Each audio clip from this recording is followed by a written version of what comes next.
মই আজি আকৌ লাইভলৈ আহিছোঁ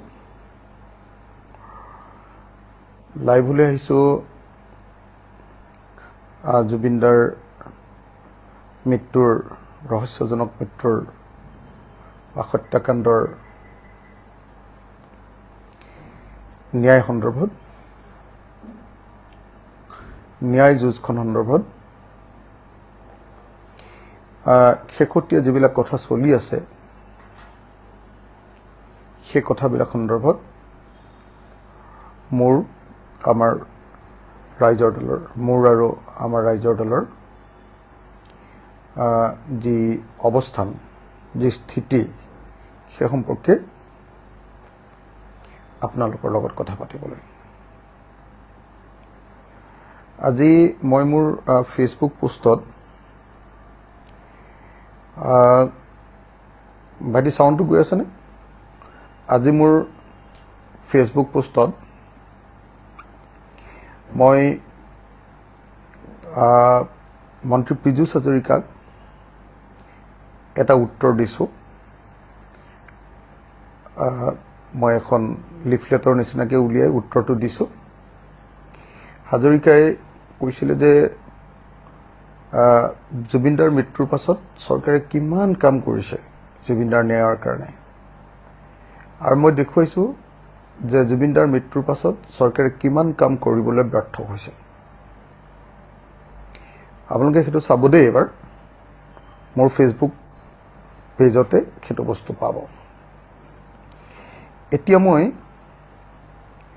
কেইটামান কথা পাতিব খুজিছোঁ জুবিনদাৰ ন্যায় সন্দৰ্ভত জুবিনদাৰ কেনেকুৱা অৱস্থাত আছে এই সন্দৰ্ভত কেইটামান কথা পাতিব খুজিছোঁ সেইকেইটা কথা পাতোতে মই আপোনালোকক ন্যায় ব্যৱস্থাটোৰ তদন্ত একচুৱেলি কেনেকুৱা হ'ব লাগে মোৰ ধাৰণাটো তাৰমানে আৰু এতিয়া তদন্ত কেনেকুৱা হৈ আছে চৰকাৰৰ বৰ্তমানৰ যিটো তদন্ত সেই তদন্তই কিয় আচলতে জুবিনদাক প্ৰকৃত ন্যায় দিব নোৱাৰে সেই আটাইবিলাক বিষয় মই চুই যাবলৈ চেষ্টা কৰিম কাইলৈ 22 তাৰিখ নহয় জানো 22 অক্টোবৰ কাইলৈৰ পৰা বিজেপি দলেও প্ৰতিবাদ আৰম্ভ কৰিছে জুবিন গাৰ্গৰ মৃত্যুৰ ন্যায় বিচাৰি তদন্তত সঠিক দিশত আগবঢ়াবৰ কাৰণে মই মুখ্যমন্ত্ৰীৰ বক্তব্য অলপ সাৱধানেৰে শুনিছিলোঁ আৰু বিজেপি দলৰ ৰাজ্যিক সভাপতি শইকীয়া ডাঙৰীয়াৰ বক্তব্যও সাৱধানেৰে শুনিছিলোঁ সাৱধানেৰে শুনোতে মই লক্ষ্য কৰিছিলোঁ যে অসমৰ মুখ্যমন্ত্ৰীয়ে কৈছে যে ন্যায়ালয়ৰ বিৰুদ্ধে এইটো প্ৰতিবাদ হ'ব খৰতকীয়াকৈ যাতে ন্যায়ালয়ে জুবিন গাৰ্গক ন্যায় প্ৰদান কৰে ন্যায় প্ৰদান চৰকাৰে কৰিব নোৱাৰে তেখেতসকলৰ মতে ন্যায় প্ৰদান কৰিব কোৰ্টে এইটো হ'ল অসমৰ মুখ্যমন্ত্ৰী আৰু অসমৰ বিজেপিৰ ৰাজ্যিক সভাপতিৰ বক্তব্য আপোনালোক যিসকলে মোৰ এই লাইভটো চাই আছে আপোনালোকে মন্তব্য কৰকচোন যে ন্যায় প্ৰকৃততে চৰকাৰে দিব নে ন্যায়ালয়ে দিব ন্যায় প্ৰকৃততে চৰকাৰ আৰু ন্যায়ালয় দুইটাই দিব নে ন্যায় দিয়াৰ দায়িত্ব কেৱল ন্যায়ালয় কেনেকৈ ন্যায় দিব যদিহে চৰকাৰে সঠিক তদন্ত নকৰে এই প্ৰশ্নটো অত্যন্ত গুৰুত্বপূৰ্ণ আৰু এই প্ৰশ্নটো যদি আমি কৰিব নাজানো তেতিয়া জুবিনদাৰ ন্যায়ক লৈ মুখ্যমন্ত্ৰী হিমন্ত বিশ্ব শৰ্মাই যি কাৰসাজি আৰম্ভ কৰিছে যি নাটক আৰম্ভ কৰিছে যি ভুৱা জুবিন প্ৰেমীৰ নিচিনা দেখুৱাবলৈ মুখ্যমন্ত্ৰীয়ে চেষ্টা কৰিছে শেহতীয়াকৈ এই গোটেই কথাবিলাকৰ সেইকাৰণে মই ভাবোঁ যে আমি জুবিনদাৰ আমাৰ হাৰ্ট থ্ৰব যি মানে আমাৰ হাৰ্ট অন্তৰ বা হৃদয় যি কঁপনি তোলে সেই হৃদয়ত কঁপনি তোলা আমাৰ জুবিন দাই মানে প্ৰকৃত অৰ্থত ন্যায় নাপাব। সেইকাৰণে মই আপোনালোকক আকৌ কৈছোঁ যে আপোনালোকেও নিজে বিবেচনা কৰক, অকল মই কোৱা কথা নহয়। অসমৰ প্ৰত্যেকজন নাগৰিকে এইটো বুজি উঠা দৰকাৰ যে ন্যায় প্ৰদান যদি সঁচাকৈ ঠিকমতে হ'ব লাগে সেইটো কমপ্লিটলি নিৰ্ভৰ কৰে চৰকাৰৰ ওপৰত। ন্যায়ালয়ে চৰকাৰে দিয়া বা তদন্তকাৰী বিষয়াই দিয়া তদন্তৰ ওপৰত ভিত্তি কৰিহে দুইটা পক্ষৰ উকিলৰ হিয়াৰিং শুনি, তেওঁলোকৰ যুক্তিবিলাক শুনি, তেওঁলোকৰ আৰ্গুমেণ্টবিলাক শুনি সিদ্ধান্ত গ্ৰহণ কৰে। গতিকে ন্যায় প্ৰদানৰ প্ৰধান যিটো কাঠামো, প্ৰধান যিটো মেৰুদণ্ড, প্ৰধান যিটো সিদ্ধান্ত, ন্যায় পাব নে নাপাব সেই সিদ্ধান্ত ডেফিনেটলি তদন্তৰ ওপৰতে নিৰ্ভৰ কৰে। কিন্তু অসমৰ মুখ্যমন্ত্ৰীয়ে আমাক বুৰ্বক সজাব খুজিছে। অসমৰ মুখ্যমন্ত্ৰীয়ে আমাক মূৰ্খ সজাব খুজিছে। আৰু অসমৰ মুখ্যমন্ত্ৰীয়ে আমাক মূৰ্খ সজাবৰ কাৰণে, বিজেপি দলে আমাক মূৰ্খ সজাবৰ কাৰণে কাইলৈৰ পৰা আন্দোলন আৰম্ভ কৰিব খুজিছে। তেওঁলোকে ক'ব খুজিছে যে বিজেপিয়ে চব কৰিছে, চৰকাৰে চব কৰিছে, এতিয়া ন্যায়ালয়ে যদি ন্যায় দিয়ে খেলা খতম। এইটো তেওঁলোকৰ বক্তব্য। কিন্তু মই আজি আপোনালোকক ক'বলৈ চেষ্টা কৰিম যে বিজেপি চৰকাৰে কেনেকৈ জুবিন দাক ন্যায় নিদিবৰ কাৰণে ব্যৱস্থা গ্ৰহণ কৰিব কৈছে। মই এটা এটাকৈ ক'বলৈ চেষ্টা কৰিম। মই সদায় যুক্তিপূৰ্ণভাৱে কথাবিলাক ক'বলৈ চেষ্টা কৰোঁ, কিন্তু যুক্তিপূৰ্ণভাৱে কথাটো ক'বলৈ যাওঁতে সদায় বিজেপিয়ে মোক আক্ৰমণৰ লক্ষ্য কৰি লয়। আপোনালোকে নিশ্চয় দেখিছে, আজিও এতিয়া আহিবই তেওঁলোকৰ পালি পহৰীয়াবিলাক। তেওঁলোকে এতিয়া পূৰা বকিব, তেওঁলোকে বেলেগ বেলেগ কথা উলিয়াব, তেওঁলোকে মোক গালি দিব, বিভিন্ন অদৰকাৰী কথা কিছুমান তেওঁলোকে ডাঙৰ কৰিব। তো এই ধৰণৰ কাম কৰে। সেইকাৰণে মই এটা এটাকৈ আপোনালোকক ন্যায় প্ৰদান সম্পৰ্কত গোটেই কথাকেইটা ক'ব খুজিছোঁ। মই প্ৰথমতে ক'ব খুজিম যে জুবিন দাৰ মৃত্যু হোৱা, যিটো কাৰণত মৃত্যু হ'ল, ছিংগাপুৰলৈ নৰ্থ ইষ্ট ফেষ্টিভেলত যোগদান কৰিবলৈ গৈ সেই নৰ্থ ইষ্ট ফেষ্টিভেলটো উদ্যোক্তা প্ৰেজেন্স কৰিছিলে, উদ্যোক্তা আছিলে কি কয় এইটো আমাৰ এক্সটাৰ্নেল এফেয়াৰ মিনিষ্ট্ৰী, পবিত্ৰ মাৰ্ঘেৰিটা, য'ত এজন ৰাজ্যিক মন্ত্ৰী। সেই এক্সটাৰ্নেল এফেয়াৰ্ছ মিনিষ্ট্ৰীয়ে পতা সভাখনলৈ গৈ জুবিন দাৰ মৃত্যু ঘটিলে। মই বাৰম্বাৰ কৈ আছো যে এই মৃত্যুৰ বাবে এক্সটাৰ্নেল এফেয়াৰ মিনিষ্ট্ৰী বা ভাৰত চৰকাৰৰ জগৰীয়া। কি মই দেখিছোঁ যে অসমৰ জনগণৰ যিসকল জুবিন অনুৰাগী তেওঁলোকেও কথাটোত গুৰুত্ব দিয়া নাই, সংবাদ মাধ্যমে একেবাৰে গুৰুত্ব দিয়া নাই কথাটোত। ইচ্ছাকৃতভাৱে বোধহয় চৰকাৰৰ কথা মতে বোধহয় সংবাদ মাধ্যমক সেই বিষয়টো অলপ তল পেলাই দিছে। চৰকাৰৰ মানে নিৰ্দেশ অনুসৰি নিশ্চয় তেওঁলোকে সেই কথাটো তল পেলাই দিছে। আৰু বিজেপিয়ে খুব ইচ্ছাকৃতভাৱে খুব হেৰি কৰি মানে অকল শ্যামকানু মহন্ত আৰু সিদ্ধাৰ্থ শৰ্মা তেওঁলোকৰ ওপৰত দায় ঠেলি দিছে। কিন্তু মই ভাবোঁ যে এই গোটেই তদন্তটোৰ আন এটা দিশ হ'ল, মূল প্ৰধান এটা দিশ হ'ল যে মিটিংখন পাতিছিলে, ফেষ্টিভেলখন পাতিছিলে এক্সটাৰ্নেল এফেয়াৰ মিনিষ্ট্ৰীয়ে। বোধহয় এক্সটাৰ্নেল এফেয়াৰ মিনিষ্ট্ৰীয়ে পতাৰ প্ৰধান কাৰণটোৱে আছিলে, সেইটোৰ উদ্যোগ আছিলে চাগে পবিত্ৰ মাৰ্ঘেৰিটা। কিন্তু জুবিনদাৰ যেতিয়া মৃত্যু হ'ল পবিত্ৰ মাৰ্ঘেৰিটাই টুপাই বুৰ মাৰিলে পবিত্ৰ মাৰ্ঘেৰিটাই সেই ঘটনাৰ পৰা আঁতৰি দিলে লুকাই দিলে পবিত্ৰ মাৰ্ঘেৰিটা টিভিত নোলোৱা হৈ গ'ল চৰকাৰে পবিত্ৰ মাৰ্ঘেৰিটাৰ নাম নোলোৱা হৈ গ'ল আৰু এনেকৈ আমাক গোটেই বিষয়টোৰ পৰা ভাৰত চৰকাৰৰ এটা বিভাগ এক্সটাৰ্নেল মিনিষ্ট্ৰী বা পবিত্ৰ মাৰ্ঘেৰিটা তাৰ মন্ত্ৰী আমাৰ অসমৰ মন্ত্ৰী পবিত্ৰ মাৰ্ঘেৰিটাক আঁতৰাই আমাক ন্যায়ৰ দিশটোত এটা ৰাজনীতিকৰণ কৰি সংবাদ মাধ্যমৰ সহযোগত হেতু আঁতৰাই লৈ যোৱা হ'ল মই কথাটো ঠিকে কৈছো নে নাই বাৰু আপোনালোকে যিসকলে চাই আছে কমেণ্ট কৰক নাই মই ঠিকে কৈছো নে মই মিছা কথা কৈছো হ্যাঁ অকল জাষ্টিস ফৰ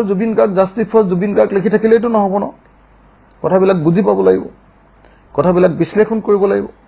কথাবিলাক মানুহৰ মাজলৈ নিব পাৰিব লাগিব কথাবিলাকৰ একদম ইন ডেপথ ষ্টাডি কৰিব লাগিব আৰু সেইবিলাক মানুহৰ মাজলৈ উলিয়াই দিব লাগিব তেতিয়াহে আমি ন্যায় পাম গতিকে প্ৰথম কথা যে এই তদন্তৰ ভিতৰলৈ এতিয়ালৈকে এক্সটাৰ্নেল এফেয়াৰ মিনিষ্ট্ৰীটো নহা কথাটো বিজেপিৰ প্ৰথম ৰাজনীতিকৰণ তাৰ পাছত উদ্যোক্তাসকল বাকি যিসকল উদ্যোক্তা আছে আৰু জুবিনদাৰ লগৰীয়াসকল আৰু তাৰ পাছত জুবিনদাক হাতুৰিবলৈ নিয়া কি কয় আপোনাৰ এই দেশখনৰ ছিংগাপুৰৰ অসমীয়া প্ৰবাসী অসমীয়াসকল তেওঁলোক তদন্তৰ আওতালৈ আহিছে কিন্তু আচৰিত যি কাৰণত ইতিমধ্যে সিদ্ধাৰ্থ শৰ্মাক গ্ৰেপ্তাৰ হ'ল যি কাৰণত সন্দীপন গাৰ্গক গ্ৰেপ্তাৰ কৰা হ'ল যি কাৰণত আৰু এজন কি গোস্বামী সিদ্ধাৰ্থ গোস্বামী নেকি ন শৰ্মা আৰু গোস্বামী দুজন নহয় সিদ্ধাৰ্থ গোস্বামীকো গ্ৰেপ্তাৰ কৰা হ'ল শেখৰ গোস্বামী সেই একেটা কাৰণত এতিয়ালৈকে কিয় প্ৰবাসী ভাৰতীয় সেইসকলক গ্ৰেপ্তাৰ কৰা নহ'ল তদন্তৰ এই দিশটো আপোনালোকে পাহৰি গৈছে নেকি চৰকাৰে আমাক যেনেকৈ ভবাব খুজিছে আপোনালোকে তেনেকৈ ভাবিছে নেকি আপোনালোকক কৈছো যিসকলে চাই আছে ন আপোনালোকে যিসকলে মোৰ লাইভ চাই আছে মই আপোনালোকক কৈছো প্লিজ কথাবিলাক সদায় নিৰপেক্ষ আৰু ইংৰাজীত যাক কয় অবজেক্টিভ বা বস্তুনিষ্ঠ তেনেধৰণে ভাবিবলৈ শিকিব লাগিব আমি প্ৰত্যেকে তৃতীয়তে আৰু এটা দিশ আছিলে যে জুবিন গাৰ্গৰ মৃত্যুৰ পাছতো নৰ্থ ইষ্ট ফেষ্টিভেল চলি আছিলে আৰু অসমৰ মুখ্যমন্ত্ৰীৰ পত্নী শ্ৰীযুতা ৰিণিকী ভূঞা শৰ্মা ডাঙৰীয়ানীয়ে তাতে আপোনাৰ ফেশ্বন শ্ব' পাতি আছিলে বুলি এটা সাংঘাতিক ধৰণৰ চৰ্চা হৈছিলে আমি অসমৰ মুখ্যমন্ত্ৰী ডাঙৰীয়াক প্ৰশ্ন সুধিছিলোঁ যে আপোনাৰ পত্নী সঁচাকৈ তাৰ লগত জড়িত আছিলে নেকি আমি প্ৰশ্ন সুধিছিলোঁ যে আপোনাৰ পত্নীয়ে সঁচাকৈ তাতে ফেশ্বন শ্ব' পাতিছিলে নেকি আপোনাৰ পত্নীয়ে জুবিনদাৰ মৃত্যুৰ পাছতো সেই শ্ব'টো কণ্টিনিউ কৰিছিলে নেকি এইটো সুধিছিলোঁ মোৰ ওপৰত কেছ দিলে মইতো কেছ দিলে ভয় নকৰোঁ আপোনালোকে জানেই মোৰ ওপৰত কেছ দিলে কিন্তু আপোনালোকক মই এটা কথা সুধিব খোজো যে সেই বিষয়টো আমি এৰি দিলে নহ'ব মই প্ৰথমতে তিনিটা দিশৰ কথা ক'লোঁ দেই আপোনালোকে মনত ৰাখি যাব যে তদন্তৰ গতিটো যে একপক্ষ হৈছে তাৰ কাৰণে তিনিটা দিশ ক'লোঁ নম্বৰ 1 এক্সটাৰ্নেল এফেয়াৰ্ছ মিনিষ্ট্ৰীক মূল তদন্তৰ মাজলৈ অনা নাই এইটো বঢ়িয়াকৈ হিমন্ত বিশ্ব শৰ্মাই তাৰ পৰা স্কিপ কৰি দিছে 2 গোটেই তদন্তত ছিংগাপুৰৰ যিসকল নিবাসীসকলক এতিয়ালৈকে গ্ৰেপ্তাৰ নকৰিলে যি কাৰণত বাকীকেইজনক গ্ৰেপ্তাৰ কৰিলে এওঁলোকক কিন্তু গ্ৰেপ্তাৰ নকৰিলে 3 অসমৰ মুখ্যমন্ত্ৰী পত্নী শ্ৰীযুতা ৰিণিকী ভূঞা শৰ্মা মহাশয়া তেখেত এই ফেষ্টিভেলৰ লগত জড়িত বুলি এটা বাতৰি ওলাইছিলে মইতো ভালকৈ নাজানো মই সেইকাৰণে মুখ্যমন্ত্ৰীক প্ৰশ্ন সুধিছিলোঁ সেইটো হয় না নহয় মোক বন্ধ কৰিবৰ কাৰণে কোৰ্টত কেছ এটা দিছিলে মইতো কেছ ফলে ভয় নকৰোঁ আপোনালোকক কৈছোঁৱে কিন্তু মুখ্যমন্ত্ৰীৰ পৰা এতিয়ালৈকে সঠিক সিদ্ধান্ত নাপালোঁ গ'ল এই তিনিটা বিষয় গ'ল এতিয়া তদন্তৰ মূল কথাকেইটা মই আপোনালোকৰ সন্মুখত ক'ব খুজিছোঁ মই কিয় কৈ আছো যে এই তদন্ত কেতিয়াও জুবিন দাক ন্যায় দিব নোৱাৰে মই কি কলো আপোনালোকে আকৌ এবাৰ শুনক মই কৈছো যে বৰ্তমান এসআইটিৰ নেতৃত্বত যেটো তদন্ত চলি আছে এই তদন্তই কোনোপধ্যে জুবিনদাৰ পৰিয়াল আৰু অসমবাসীক কেতিয়াও ন্যায় দিব নোৱাৰে মই দৃঢ়তাৰে কৈছো দেই আপোনালোকে লক্ষ্য কৰিব কথাটো মই দৃঢ়তাৰে কৈছো যে বৰ্তমানৰ যেটো তদন্ত চলি আছে এই তদন্তত প্ৰকৃত ন্যায় পোৱাটো অসম্ভৱ কিয় কৈছো এই কথাটো আপোনালোকে বুজি লোৱা দৰকাৰ আৰু হেমতে আমি সকলোৱে এক কৰা হেমতে আমি প্ৰতিক্ৰিয়া কৰাটো ৰিয়েক্ট কৰাটো প্ৰয়োজন এই তদন্ত কিয় যথাযোগ্য তদন্ত নহয় মই আপোনালোকক জনাব খোজো যে যদিহে বিদেশত এটা ঘটনা ঘটে মা কিবা দিগদাৰ পাইছে নেকি মা মোৰ কাষতে মা আছে মানে মা গাটো খুব বেয়া এই কাৰণে মই মাৰ ওচৰতে থাকি কথাখিনি কৈ থাকিবলগীয়া হৈছে সেইকাৰণে মা দিগদাৰ পাইছে নেকি বা নাই পোৱা মা কিবা দিগদাৰ পালে আপুনি শুনি থাকক না কথাকেইটা মা বুজি পাইছে নাই আমাৰ মাও আকৌ একদম সাংঘাতিক ধৰণে এনেকুৱা সামাজিক কথাবিলাকত সাংঘাতিক ধৰণৰ আকৌ হেৰি আকৌ দেই মানে সচেতন মানুহ আকৌ মাও এনেকুৱা বৰ কোম্পানী মাছ নহয় মায়ে বুজি পায় এইবিলাক কথা মা বুজি পায় নে নাই এতিয়া মই কৈ আছিলো কি এই তদন্ত কিয় এটা যথাযোগ্য তদন্ত নহয় যথাযোগ্য তদন্ত নহয় বুলি কোৱাৰ মোৰ কাৰণটো কি যেটো ঘটনা ঘটিছে সেই ঘটনাটো ঘটিছে বিদেশত যেতিয়া এটা ঘটনা ঘটে তেতিয়া হলে তাৰ তদন্ত আৰু তাৰ বিচাৰৰ কাৰণে প্ৰথমতে BNSS ভাৰতীয় নাগৰিক ন্যায় সংহিতা 2023 অনুসৰি প্ৰথম কামটো হ'ব লাগে যে ভাৰত চৰকাৰৰ পৰা প্ৰিভিয়াছ সেংচন তদন্তকাৰী সংস্থাই ল'ব লাগে আমি জনামতে এতিয়ালৈকে ভাৰত চৰকাৰৰ পৰা তেনেকুৱা প্ৰিভিয়াছ সেংচন লোৱা হোৱা নাই ঠিক আছে সময়ও থাকিব বিচাৰ কৰিবলৈ হয়তো ষ্টাৰ্ট কৰাৰ সময়খিনিত লৈ ল'ব পাৰে এনেকুৱা ধৰণৰ হ'ব পাৰে কিন্তু মই ভাবো যে এতিয়াই লোৱা দৰকাৰ আছিল তেতিয়াহে গভৰ্ণমেণ্টে গোটেই কথাখিনি গম পাই থাকিলেহেঁতেন আৰু গভৰ্ণমেণ্ট কনচাৰ্ণ হ'লহেঁতেন মই গভৰ্ণমেণ্ট কনচাৰ্ণ হোৱাটো এই কাৰণে বিচাৰিছিলো যে জুবিনদাৰ তদন্তৰ ন্যায় যদি সঁচাকৈ পাব লাগে ভাৰত চৰকাৰ কনচাৰ্ণ হ'ব লাগিব ভাৰতৰ বৈদেশিক মন্ত্ৰালয় কনচাৰ্ণ হ'ব লাগিব ভাৰতৰ প্ৰধানমন্ত্ৰী আৰু ভাৰতৰ গৃহমন্ত্ৰী কনচাৰ্ণ হ'ব লাগিব বিষয়টোৰ লগত জড়িত হ'ব লাগিব এই কথাটো খুব জৰুৰী কেলে জৰুৰী তাৰ কাৰণটো যে বিদেশত তদন্ত কৰিবৰ কাৰণে আমাৰ যেটো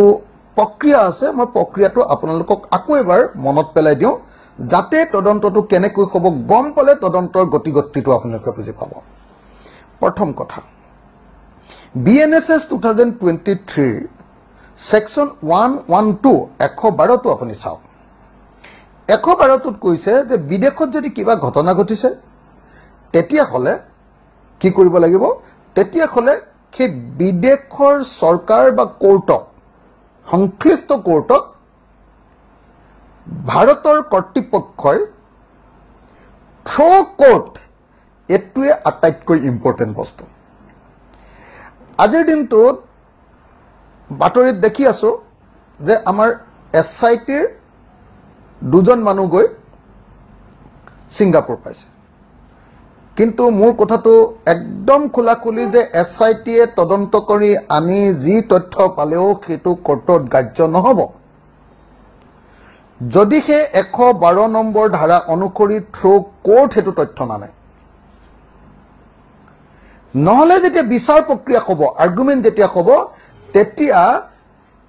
এই অভিযুক্তসকলৰ পক্ষৰ পৰা যেতিয়া ক'ব যে তোমালোকে গভৰ্ণমেণ্ট অফ ইণ্ডিয়াৰ পাৰমিশন ললানে পাইৰৰ পাৰমিশন আগতীয়া অনুমোদন ললানে নাম্বাৰ 1 নাম্বাৰ 2 তোমালোকে 102 নম্বৰ ধাৰাৰ অধীনত letter of request through court পঠিয়ালানে থ্ৰ কোৰ্ট পঠিয়াই উইথ ডিউ ৰিকমেণ্ডেশ্যনছ যেতিয়া ছিংগাপুৰৰ পৰা ডকুমেণ্টখিনি আহিব তেতিয়া সেই কোৰ্টত সেইখিনি কাৰ্য হ'ব মই বহুত কোৰ্টৰ কেছত ফচি আছোঁ কাৰণে মানে মই 165টামান কেছ মোৰ ওপৰত লাগি আছে চৰকাৰে লগাই থৈছে কংগ্ৰেছ চৰকাৰ আৰু বিজেপি চৰকাৰে মই 36 বাৰমান জেইল গৈছোঁ কাৰণে মই কথাবিলাক অলপ বুজি পোৱা হৈছোঁ সেইকাৰণে মই যেতিয়া ঘটনাটো ঘটিলে তেতিয়া মই আইনখন পঢ়ি চাইছিলোঁ আৰু আইনখন পঢ়ি চোৱাৰ পাছত মই গম পালোঁ যে যদি ছিংগাপুৰৰ পৰা কিবা তথ্য আনিব লাগে সাক্ষ্য আনিব লাগে ষ্টেটমেণ্ট আনিব লাগে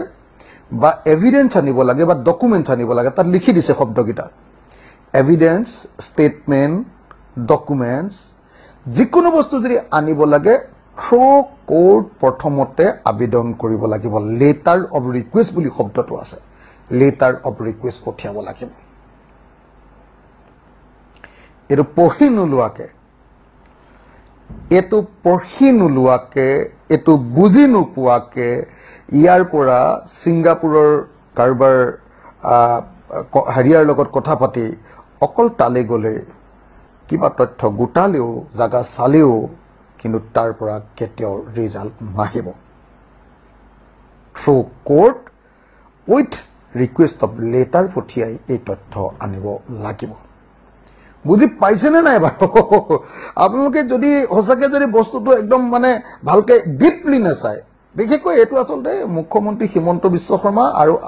আৰু SIT-খনে বুজি পাব লাগিছিলে মই ভাবোঁ যে SIT-খনেও বুজিবলৈ যত্ন কৰা নাই চাগে আমাৰ গভৰ্ণমেণ্ট উকিলবিলাকেও মানে কি কয় এইটো কিবা কয় নহয় গভৰ্ণমেণ্টৰ হেডজন উকিলৰ তেওঁ চাগে বুজাই দিয়া নাই বা সেইটোক লৈ কনচাৰ্ণ হোৱা নাই আৰু গভৰ্ণমেণ্ট অফ ইণ্ডিয়াৰ লগত যিহেতু কথা পাতি লোৱা নাই চাগে গোটেই প্ৰচেছটো তেনেকৈ যোৱা নাই প্ৰথম কথা কোৰ্টৰ পৰা লেটাৰ অফ ৰিকুৱেষ্ট চাব লাগিব 112 নম্বৰ ধাৰা দ্বিতীয় কথা তাত যিবিলাক অভিযুক্ত তাৰ ছিংগাপুৰৰ মানুহ তেওঁলোকক আনিবৰ কাৰণে ধৰি আনিবৰ কাৰণে আমাৰ ভাৰত চৰকাৰৰ দুখন আইন আছে এক্সট্ৰাডিশ্যন এক্ট 1962 62 ন 62 নে 72 আছিলে পাহৰি গৈছোঁ অকণমান দেই আৰু আছে এই মিউচুৱেল ট্ৰিটিখন এই ট্ৰিটি আৰু এই এক্সট্ৰাডিশ্যন এক্ট অনুসৰি কি কৰিব লাগিব আমি তেওঁলোকৰ মানে বস্তুবিলাক আনিব পাৰিম তথ্যবিলাক আনিব পাৰিম আৰু তেওঁলোকৰ মানুহকো আমি ইয়াৰ পৰা ইয়ালৈ ধৰি আনিব পাৰিম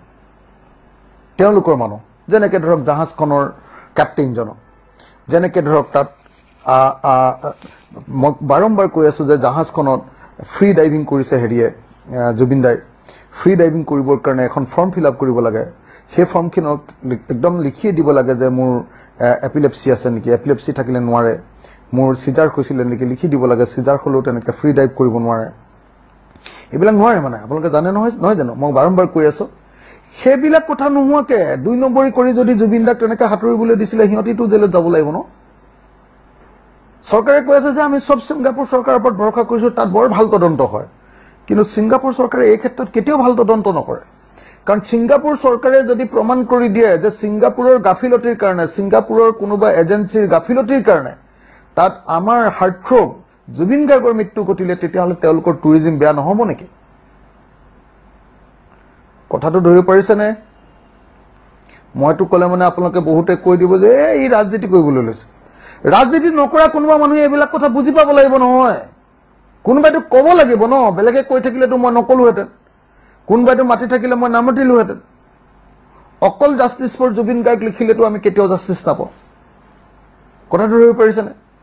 আমি প্ৰকৃত জাষ্টিছ পাবলৈ হ'লে ইন ডেপথ ষ্টাডি কৰি সেই অনুসৰি আমাৰ দাবীবিলাক ঠিক কৰি ল'ব লাগিব আৰু সেই ঠিক কৰা অনুসৰি চৰকাৰৰ লগত আমি হেঁচা দিব লাগিব তাৰপিছত চৰকাৰৰ লগত আমি বাৰ্গেনিং কৰিব লাগিব আলোচনাত বহি সিদ্ধান্ত আনিব লাগিব এতিয়া যিবিলাক হৈ আছে সেইটো চব আৱেগত হৈ আছে ন সেইকাৰণে মই একদম খাটাং মই আপোনালোকক কৈ আছোঁ গভৰ্ণমেণ্টে আমাক কোনোপধ্যে ন্যায় দিব খোজা নাই আৰু আমিও গভৰ্ণমেণ্টৰ সেই যিখন জাল সেই জালখনত ভৰি দি ন্যায় পাবৰ কাৰণে চেষ্টা কৰা নাই জালখনতে ভৰি দি আছোঁ এই কথাটো বুজি নোলোৱাৰ কাৰণে মই কৈ আছোঁ মোক আপোনালোকে বেয়া পাব পাৰে কোনোবাই আৰু মই বেয়া পোৱাটো চিন্তাও নকৰোঁ মইতো কেয়াৰ নকৰা মানুহ আপোনালোকে জানে জুবিন দা সাংস্কৃতিক ক্ষেত্ৰত যেনেকুৱা মানে যিটো পাগলা টাইপ মানে কি আপোনালোকে বুজিছেনে মই যিটো অৰ্থত বুজাইছোঁ ময়ো তেনেকুৱা টাইপ পাগলা টাইপ এটা মানুহ মইতো কেয়াৰ নকৰোঁ কাকো আপোনালোকে জানে সেইকাৰণে মই কি অৰ্থত বুজাইছোঁ জানেনে মানে কাকো কেয়াৰ নকৰা যেনেকৈ মানুহ ময়ো তেনেকুৱা ৰাজনীতিৰ ক্ষেত্ৰত কাকো কেয়াৰ নকৰা মানুহ গতিকে মই আপোনালোকক ক'ব খুজিছোঁ যে চাওক দেই মই আপোনালোকক একদম ক্লিয়াৰলি কৈ দিছোঁ বৰ্তমানৰ যিটো তদন্ত চলি আছে সেই তদন্তত ভাৰতৰ নাগৰিক সুৰক্ষা সংহিতাৰ 112 নম্বৰ অনুচ্ছেদৰ অধীনত কোৰ্টৰ জৰিয়তেও তদন্ত ছিংগাপুৰত কৰাগে নাই আৰু ছিংগাপুৰৰ পৰা মানুহবিলাকক ইয়ালে সাক্ষ্য আনিবৰ কাৰণে থ্ৰু কোৰ্ট এতিয়ালৈকে নটিছো পঠিওৱা হোৱা নাই সেইটো 114 নম্বৰ অনুচ্ছেদ মানুহ আনিবলৈ হ'লে কথাটো বুজিলে নে নাই ধৰিব পাৰিলে নে নাই যদি ধৰিব পৰা নাই এনে অখিল গগৈক গালি দিব পাৰিব যে ই ৰাজনীতি কৰিছে কিন্তু জুবিনদাৰ ন্যায় কেতিয়াও নাপাব সেইকাৰণে মই আপোনালোকক অনুৰোধ কৰিছোঁ যে আপোনালোকে বস্তুটো বুজি লওক যদি মোৰ কথাটো নহয় উকিল এজনক সুধি লওক না যদি আপোনালোকে মোৰ কথাটো বিশ্বাস কৰিব নোখোজে তেতিয়াহ'লে BNSS ভাৰতীয় ন্যায় কি কয় ভাৰতীয় নাগৰিক অধিকাৰ সংহিতা সেইখন এবাৰ পঢ়ি লওক না ন্যায়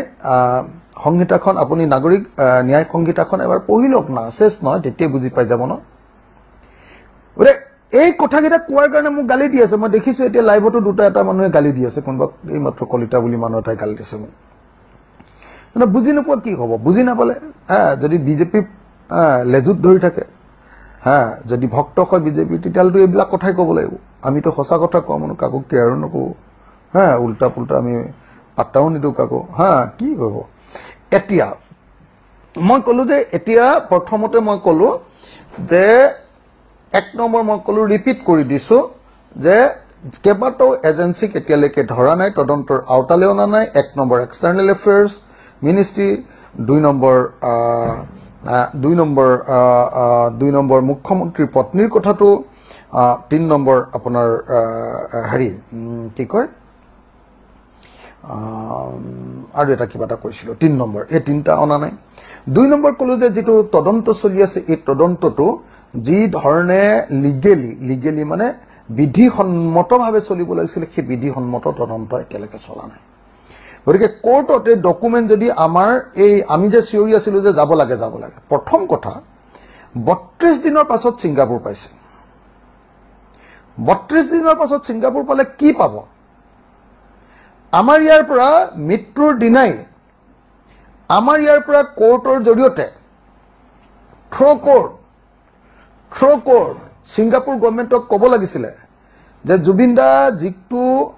ৰুমত আছিলে যিখন হোটেলৰ যিটো ৰুমত আছিলে সেই ৰুমটো সিজ কৰা হোক বা সিল কৰা হোক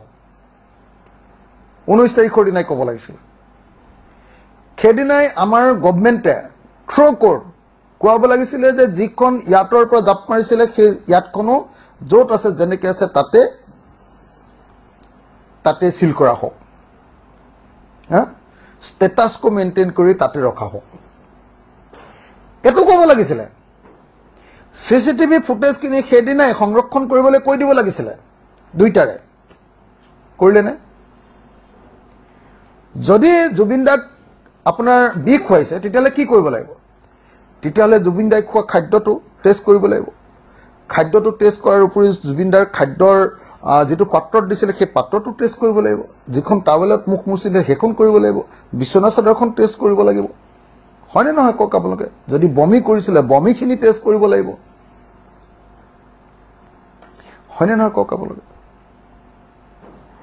বুজি পাব লাগিব ন বুজি পাব লাগিব কথাবিলাক বুজি পাব লাগিব আৰু ন্যায়সন্মত হ'ব লাগিব লিগেল হ'ব লাগিব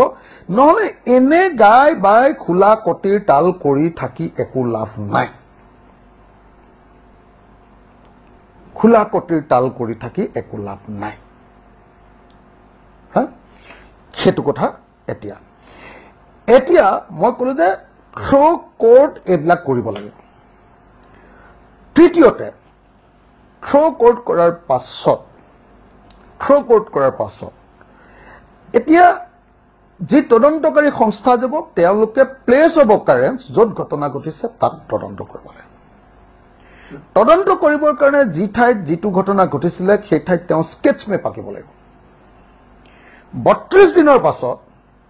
যিটো ঠাইত এই ঘটনাটো ঘটিছিলে তাত সেই জাহাজখনো নাথাকিব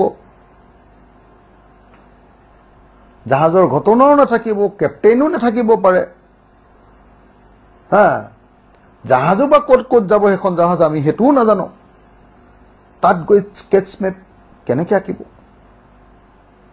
স্কেচ মেপটো আপোনালোকে জানেই যে হত্যাকাণ্ডময় মৃত্যুৰ ক্ষেত্ৰত স্কেচ মেপটো প্ৰায় এছেঞ্চিয়েল ঘটনা বস্তু এটা স্কেচ মেপ আঁকিব লাগিব স্কেচ মেপ নহয় অকল জুবিন দাই যে তাত সাঁতুৰিছিলে সাঁতোৰাৰ কাৰণে যিটো পাৰ্মিশ্যন জুবিন দাই যে সেই ইয়াৰ্ডখনত উঠিছিলে তাৰ টিকেট পাৰ্মিশ্যন ল'বৰ কাৰণে যিখন ফৰ্ম ফিল আপ কৰিব লাগে তাত জুবিন দাৰ চহী থাকিব লাগিব সাঁতুৰিবৰ কাৰণে জানে চাগে আপোনালোকে এনেকুৱা ফ্ৰী ডাইভ কৰিবৰ কাৰণে পাৰ্মিশ্যন ল'ব লাগে ফৰ্মখন ফিল আপ কৰিব লাগে সেই ফৰ্মখনত জুবিন দাই চহী কৰা কাগজখন আনিব লাগিব ন এই ফৰ্মখন তাত জুবিন দাই সঁচাকৈ লিখি দিছিলে নেকি মোৰ এপিলেপচি নাই আৰু যদি লিখি দিছিলে তেতিয়াহ'লে কোনে মানে জুবিন দাই চহী নকৰাকেই কোনোবাই বেলেগে পাৰ্মিশ্যন লৈছিলে নেকি এইটো তেতিয়াহে ভাৰতৰ BNS ভাৰতীয় নাগৰিক ন্যায় সংহিতাৰ কি কয় 103 নম্বৰ অনুচ্ছেদ 103 নম্বৰ অনুচ্ছেদত হত্যা কৰিলে মানে ফাঁচি দিব পাৰি আৰু 105 নম্বৰ অনুচ্ছেদত হত্যা নহয় মৃত্যুৰ ফালে ঠেলি দিলে আপোনাৰ যাৱজ্জীৱন কাৰাদণ্ড দিব পাৰি তেতিয়াহে অপৰাধীবিলাকক আমি শাস্তি দিব পাৰিম অপৰাধীক শাস্তি দিবৰ কাৰণে তেওঁলোকে যে এটা বেয়া স্বাস্থ্যত যে জুবিন গাৰ্গক বিদেশলৈ লৈ গৈছিলে সেইটো প্ৰমাণ কৰিব লাগিব তাৰ কাৰণে মেডিকেল কাগজো লাগিব বিদেশত লৈ যোৱাৰ পাছত যে তেওঁক মানে আগদিনা গোটেই ৰাতি টোপনি ক্ষতি কৰি মদ চদ খুৱাই তাৰপিছত যে শাৰীৰিক স্বাস্থ্য বেয়া থকা অৱস্থাটো যে তেওঁক লৈ গৈছিলে সেইটো প্ৰমাণ কৰিব লাগিব মই নিজে দেখিছিলোঁ জুবিন দাই প্ৰথম যিটো ডাইভ মাৰিছে প্ৰথম ডাইভটোৰ সময়ত একদম ভৰিকেইটা এনেকৈ কপি আছিলে ভিডিঅ'টো চাওক আপোনালোকে হয়নে নহয় আপোনালোকে নিজে চাওক হয়নে নহয় হা তো সেই ভিডিঅ'টোৰ পাছতো জুবিন দাক আকৌ পিছত ছেকেণ্ড ডাইভটো কোনে মৰালে এই প্ৰথম ডাইভটো মাৰি গৈয়ে তাৰপিছতে ষ্টিফ হৈ গৈছিলে জুবিন দা এনেকৈ থৰঙা জঠৰ হৈ গৈছিলে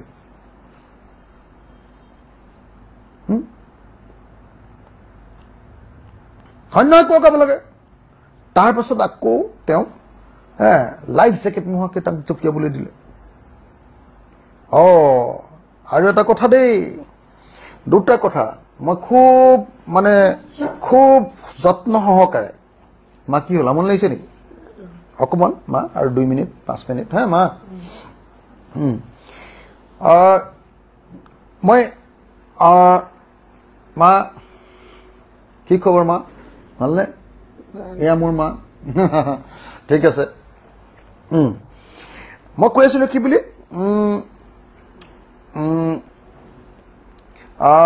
মই কি কৈ আছিলোঁ আপোনাক মই কি কৈ আছিলোঁ লাষ্ট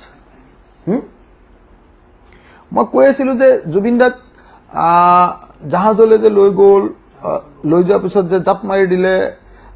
দিয়াৰ কাৰণে যিখন ফৰ্ম ফিল আপ কৰিব লাগে সেই ফৰ্মখনত কোনে চহী কৰিছিলে সেইটো আমি জানিব লাগিব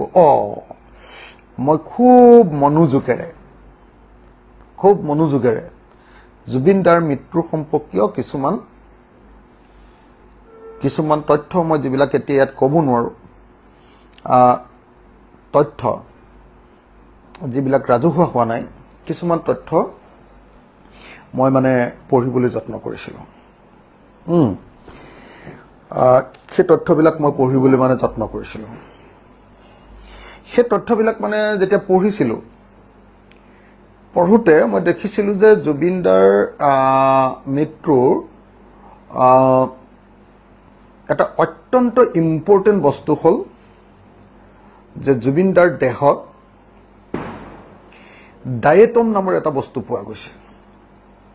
ডায়েটম মানে হ'ল সাগৰত থকা এটা খেলুৱৈ নিচিনা এটা বস্তু এটা সেইটো কিমান পৰিমাণত পাইছে সেইটো সাগৰৰ ওপৰৰ পানী নে তলৰ পানী যেটো ঠাইত মৃত্যু ঘটিছে সেই মৃত্যু ঘটা অঞ্চলৰ ডায়েটম নে কৃত্ৰিমভাৱে কোনোবাই তৈয়াৰ কৰি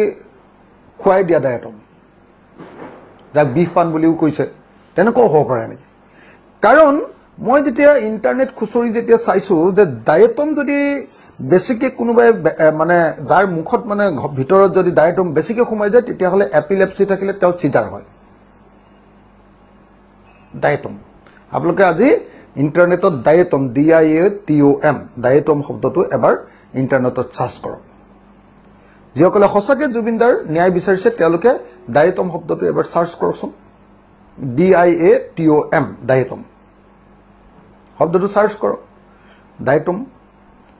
কেনেকে সেইটো ঠাইত যিটো ঠাইত জাহাজত তেওঁ উঠিছিলে সেইটো ঠাইৰ ডায়েটম তাৰ ভিতৰত আছে নে বাহিৰৰ ডায়েটম আনি ভৰোৱা হৈছিল তেওঁ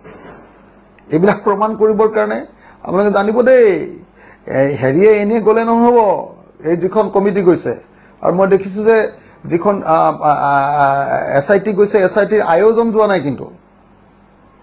SIT আয়োজন নোযোৱাকে অকল SITৰ চিফজনে কৰিব পাৰে নে নাই মই নাজানো দেই মোৰ ধাৰণা মতে SITৰ আয়োজনো তালে যাব লাগিছিলে মোৰ ধাৰণা মতে IO ইনভেষ্টিগেটিং অফিচাৰ সিংগাপুৰলৈ এতিয়া আপোনালোকক মই এইকেইটা কথা কলো এইকেইটা কথা কোৱাৰ পাছত যদি কোনোবাই মোক আপোনালোকে ক'ব পাৰে যে নাই চৰকাৰৰ তদন্ত খুব ধুনীয়া হৈ আছে আপোনালোকে মিছামিছি কথা কৈ আছে তেতিয়া মই মানি লম আপোনালোকে মোক বুজাই দিয়ক মই মানি লম মই বুজি পাওঁ কাৰণে মই পঢ়া শুনা কৰোঁ কাৰণে মই অধ্যয়ন কৰি লৈছো কাৰণে মই গৱেষণা কৰি লৈছো কাৰণে মই কোৱা কথাকেইটাক যদি আপোনালোকে এনে ইনচাল কৰি থাকে কিছুমান মানুহে ইনচাল কেলে কৰে মই জানোৱে বেছিভাগ মানুহে নকৰে বেছিভাগ মানুহে জাষ্টিস ফৰ জুবিন গাৰ্গে লিখিছে কিন্তু কেইজন মানে মই দেখিছো শৰ্মা কলিতা দুজন মানুহক মই অলপ আগতে দেখিলো এই দুটা যেতিয়া এই দুজন মানুহক মই দেখিলো কি কলিতা বুলি এজন মানুহ আৰু কি শৰ্মা বুলি এজন মানুহ তেওঁলোকে দেখিছো আৰু ভট্টাচাৰ্য বুলি মানুহ এজনকো অলপ আগতে দেখিলো তেওঁলোকে মোক এনে গালি দিছে তো মই আপোনালোকক এটা কথা কওঁ যে মই গালি চালি খায়ে থাকো মোৰ কাৰণে গালি চালি খোৱাটো একো নতুন কথা নহয় কিন্তু মই আপোনালোকক এটা কথা কওঁ যে জুবিনদাৰ ন্যায়ৰ কাৰণে আন্তৰিকতাৰে মাত মাতিছো জুবিনদাৰ ন্যায়ৰ কাৰণে আন্তৰিকতাৰে মাত মাতিছো তাত কোনো পলিটিক্স নাই আন্তৰিকতাৰে জুবিনদাৰ মৃত্যু 19 তাৰিখে ঘটিছে আজিৰ দিনটোলৈকে মই মোৰ নিজৰ সমষ্টিলৈ যাব পৰা নাই অকল জুবিনদাৰ ন্যায়ৰ কাৰণে কৰা সমাবেশ ন্যায় সমাবেশখনৰ বাহিৰে এটা কাম কৰিব পৰা নাই সব ৰাজনৈতিক দলে নিজৰ ৰাজনৈতিক কামকাজ কৰি আছে আমি কৰিব পৰা নাই কেৱল জুবিনদাতে মজি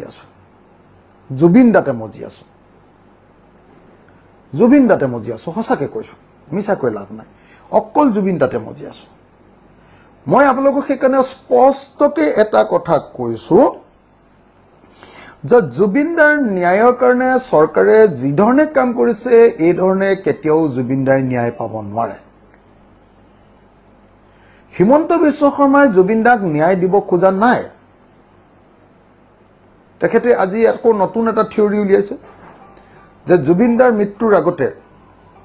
যিবিলাক মানুহে জুবিনদাক ভাল পোৱা নাছিলে তেওঁলোক আজিকালি অনুৰাগী হৈছে আৰু জুবিনদাৰ মৃত্যুৰ আগতে যিবিলাক মানুহ অনুৰাগী আছিলে তেওঁলোকক এতিয়া পাত্তা দিয়া হোৱা নাই তাৰমানে বিজেপি বুলি অনুৰাগী আছিলে অথচ আমি সকলোৱে জানো যে জুবিনদাই আটাইতকৈ গালি পৰা যেটো দল আৰু চৰকাৰ সেইটো আছিলে বিজেপি অখিল গগৈক জুবিনদাই একদিনো বেয়াকে কোৱা এটা শব্দ আপোনালোকে দেখুৱাই দিয়ক মই হিমন্ত বিশ্ব শৰ্মাক চ্যালেঞ্জ কৰিছো যে অখিল গগৈ আৰু ৰাইজৰ দল সব দলৰ বিৰুদ্ধে বেলেগ কথা কৈ গৈছে জুবিনদাই কিন্তু জুবিনদাক আনকি ডাইৰেক্টলি সাংবাদিকে যেতিয়া প্ৰশ্ন কৰিছে আমাৰ বিৰুদ্ধে তেতিয়াও জুবিনদাই আমাৰ বিৰুদ্ধে একটা শব্দ আমাৰ বিৰুদ্ধে কোৱা নাই এটা শব্দ কোৱা নাই মই দেখিছো যে প্ৰতিদিন টাইমত নিতুমণি শইকীয়া ডাঙৰীয়াই মোৰ বিষয়ে ক্ৰিটিকেল প্ৰশ্ন সুধিছিলে এটাওটো বেয়াকে কোৱা নাই মোৰ বিষয়ে ভালকে কৈ গৈছে চাও আমাৰ অৰ্কিড পাৰ্কলৈ প্ৰায়ে যায় 10-12 বাৰ গৈছে জীৱনটোত তেখেতে মই নিজে 5 বাৰ 6 বাৰ মান লগেই পাইছো সাক্ষাৎকাৰবিলাক চাওক আপোনালোকে মই পতা কথাবিলাক ভালছে ট্ৰাইং টু ৰিকানেক্ট তো আপোনালোকে নিজে চাওক যে মোৰ লগত কথা পাতোতে কেনেকুৱা ধৰণৰ এটা বডি লেংগুৱেজ আপোনালোকে চাওক নিজে আজিলৈকে জুবিন দাই অখিল গগৈ ৰাইজৰ দল আৰু কৃষক মুক্তি সংগ্ৰাম সমিতিৰ বিৰুদ্ধে এটাও শব্দ কোৱা নাই তাৰ বিপৰীতে বহুত মানুহ আৰু বহুত দলৰ বিৰুদ্ধে বিশেষকৈ বিজেপিৰ বিৰুদ্ধেটো যিমান কথা কৈছে সেদিনা হিমন্ত বিশ্ব শৰ্মাই কৈছে যে অসম জাতীয় পৰিষদৰ বিৰুদ্ধে ফটুৱা দল বুলি কৈছে গতিকে তেওঁলোকে কেনেকৈ মাত মাতি আছে কিন্তু জুবিন দাইটো তাতকে বহুত বেয়া কথা ৰাইজৰ কি কয় হেৰিয়াৰ বিষয় কৈছে বিজেপি দলৰ বিষয় কি বুলি কৈছে কৈছে যে বিজেপি দলটো বটলা দল বটলা পাৰ্টি ইয়াক কোনোদিন ভোট নিদিব বটলা পাৰ্টি বটলা একদম ৰাস্তাৰ শব্দ স্ট্ৰীট লেংগুৱেজত কথা কৈছে কলোকুৱেল বটলা পাৰ্টি ইয়াক ভোট নিদিব হা তেওঁ অসম জাতীয় পৰিষদৰ বিষয়ে গালি পাৰিছে সিএমএ কিন্তু আটাইতকৈ বেয়াকেতো বিজেপিক কৈছে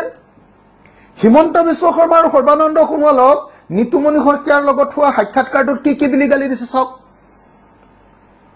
বিজেপিৰ মেইন শ্লোগান পৰিৱৰ্তন সেইটোত কি বুলি ক'লে আপোনালোকে নিজে শুনি লওক মইতো সেইটো শব্দই ক'ব নোৱাৰিম ইয়াত এতিয়া পৰিৱৰ্তন শব্দটো শুনিবলৈ ভাল আচলতে কি বুলি কৈছিলে কৈ দিয়ক হয়নে নহয় কওক গতিকে মই এই গোটেই কথাবিলাকৰ পৰা আপোনালোকক এটাই কথা কৈছো যে বিজেপিয়ে হিমন্ত বিশ্ব শৰ্মাই কোনো পধ্যে জুবিনদাৰ ন্যায় নিদিয়ে জুবিনদাৰ যদি ন্যায় পাবলৈ হয় অকল জাষ্টিছ ফৰ জুবিন গাৰ্গ লিখিলেও নহ'ব জাষ্টিছ ফৰ জুবিন গাৰ্গ আমি লিখি থাকিব লাগিব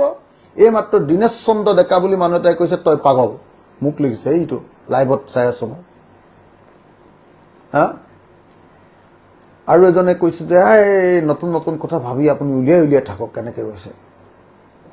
এটাই কৈছে ঐ বাংলাদেশীৰ দালাল তুমি মিয়াৰ টিলিক চুমা খাই থাক মন্টু কুমাৰ দাস এইবিলাক মই জানো যে চব RSS বিজেপিৰ মানুহ হয় RSS বিজেপিৰ এইবিলাক মানে এইবিলাক হেৰি মানে প্ৰফেশ্যনেল ইহঁতি তাৰমানে এই ইহঁতৰ নামত ইহঁত কি কৰে ইহঁতি নিজে নিচলায় মানে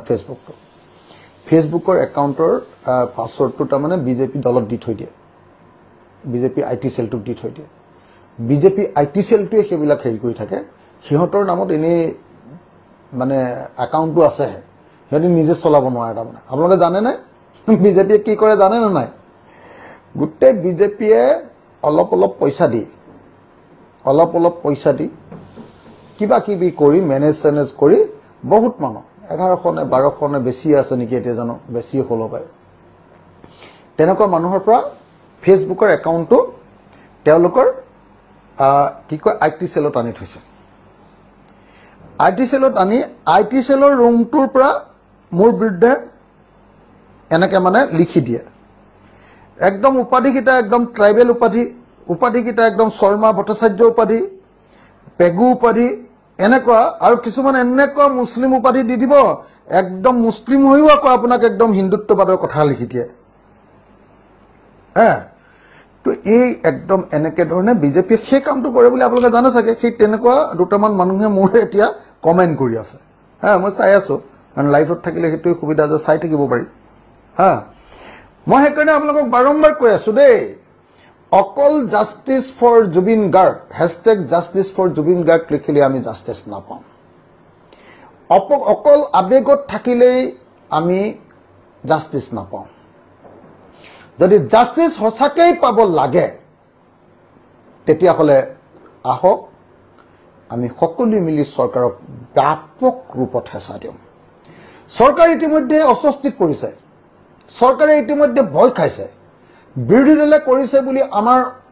অনুৰাগীবিলাকক জুবিন দাক ভাল পোৱা মানুহবিলাকক বিভক্ত কৰিবলৈ চেষ্টা কৰিছে আমাৰো কিছুমানে ক্ষেত্ৰত ভৰি দিছে ইহঁতি ৰাজনীতি কৰিছে নেকি চবে ৰাজনীতি কৰা নকৰা চবেই মাতিব লাগিব মোক যদি কয় যে তই নামাতিবি মই নমতা হৈ যাম জিন্নাৰ পৰা এই মূল প্ৰশ্নবিলাক কোনে উত্থাপন কৰিব চিএমক উল্টাই কোনে ধৰিব নেকি কোনোবাই কওক কোনোবা ৰাজনীতি কৰা মানুহ আছে নেকি অসমত সংগঠন কৰা মানুহ আছে নেকি এনেকৈ ডাইৰেক্টলি চিএমৰ মুখত থাপকে ধৰিব পৰা মানুহ নকৰে নহয় গতিকে মোক মাতি থাকিব লাগিব কিন্তু কিছুমানে মানে এটা ভুৱা এটা এই আপোনাৰ ৰাজনীতি কৰা মানুহে নামাতিবি আমুক নকৰিবি ভুচুক নকৰি চবেই মাতিব লাগিব যাতে মই সঁচাকে মই মানে যিকোনো প্ৰকাৰে আমি গোটেইবিলাক মানুহ মিলি যাতে ন্যায় আনিব পাৰোঁ ন্যায় মানে আকৌ কৈ দিছোঁ জুবিনদাৰ ন্যায় মানে হ'ল 103 নম্বৰ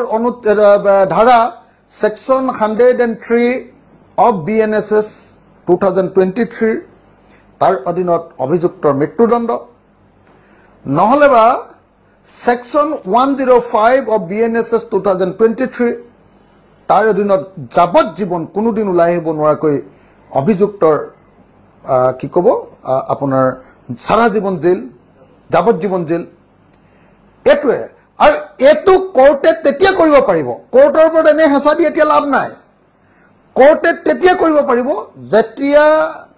ইনভেষ্টিগেটিং অফিচাৰে চাৰ্জশিটত তাৰ সম্পূৰ্ণ তথ্য প্ৰমাণ দিব আৰু অকল তথ্য প্ৰমাণ দিলে নহব তথ্য প্ৰমাণটো লিগেলি আহিব লাগিব এতিয়া তথ্য প্ৰমাণ দিবও নোৱাৰে আৰু তথ্য প্ৰমাণ লিগেলিও আনিব নোৱাৰে কাৰণ এতিয়ালৈকে যিটা লিগেল প্ৰসেসৰ কথা মই অলপ আগত কলো সেই লিগেল প্ৰসেসত কাম এতিয়ালৈকে হোৱাই নাই কথাটো বুজিছেনে এজনে লিখিছে ভাস্কৰজ্যোতি দাস আপুনি আদালততকৈ ওপৰ নহয় মই আদালততকৈ ওপৰ বুলি কোনে ক'লে আপোনাক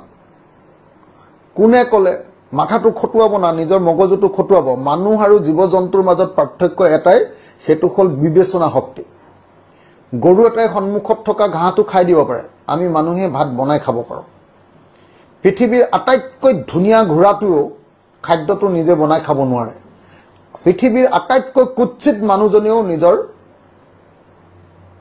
নিজৰ কামখিনি নিজৰ খাদ্যটো নিজে তৈয়াৰ কৰি ল'ব পাৰে মানুহ আৰু জীৱ জন্তুৰ মাজৰ পাৰ্থক্য হেতুৱে আপুনি মাথাটো খটুৱাব দেই দাস মাথাটো খটুৱাব হা আপুনি বেলেগৰ কথা শুনি মোক এইবিলাক নকব মোক কৈ এইবিলাক লাভ নাই মই খালি আপোনাৰ উত্তৰটো ইকাৰণেহে দিছো যাতে বাকিবিলাকে বুজি পায় মাথাটো খটুৱাব হা জীৱ জন্তু আৰু মানুহৰ মাজৰ পাৰ্থক্য হেতুৱে বিবেচনা শক্তিটোৱে যেতিয়া আপোনাৰ কাম নকৰিব আনৰ কথা মতে চলিব আপুনি আৰু মানুহ নহয় কথাটো বুজিছে না মই যিমান টানকে কৈছো বুজি পাইছে নে নাই বুজি পাইছে না মা কি আমনি পাইছে নেকি আমা হৈ গ'ল মই অকণ দীঘলীয়া কলব মোৰ মা মোৰ দেহা হ'ব হৈ যাব মায়ে কৈছে হ'ব